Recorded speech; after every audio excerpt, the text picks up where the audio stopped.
ဒီတစ်ခေါက်တော့3ရက်ပိတ်တာနဲ့လောဆောင်တော့ဖြစ်ပါတယ်တကယ်ကြီးမှာတဲကြပြီးတော့ပထမဆုံးစီစဉ်ကတော့ရေကူးကန်သွားဖို့ပါတော့နော်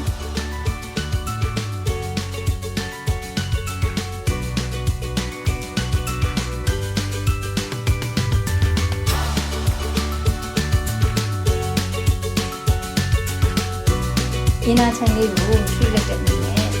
အိမ်မှာရေကူးကြတယ်တော့စီစီကြတယ်ဒီကတော့ဒီလာကိုစတာကတော့ပြီးသွားတယ်နော်ဒီကရတဲ့မျိုးတွေလည်းပုံနေကြအောင်ဒီမှာမရှိပါဘူးဒီညပွဲလေးပြပြီးထားထားတယ်နော်နနာကြီးကြော်လောက်ဒီဆော့ပြီးတဲ့ကလာခလေးလေးရောက်လာတဲ့အချိန်မှာခလေးတွေနဲ့အပြိုင်ထပ်ပြီးတော့ဒီလာရှော့စီစီကြပါသေးတယ်အဲ့ဒီကနေပြန်တရက်ဆယ်မှာပတ်ပြီးတော့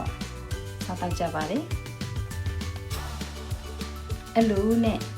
နောက်ရက်မှာဒီနေရာလေးတွေတော့ဖြစ်ပါတယ်ရင်းနှီးဆုံးတောင်းတက်သွားကြရတယ်ပေါ့နော်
ဘေးကနေလော်ဆန်းနေ7နာရီမှထွက်တယ်ပြီးတော့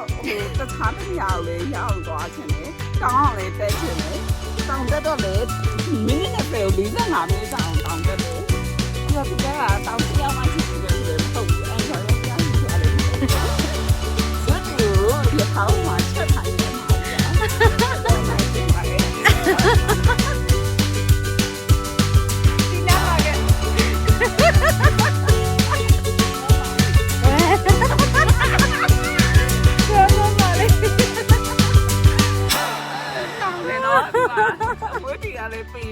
ရှုံးနေလေပြေးတယ်ဆိုတော့နေနော်အဲ့လိုနဲ့တံမိုးကနေဆင်းခဲ့ကြပါတယ်ဆင်းပြီးတော့မွန်ထရို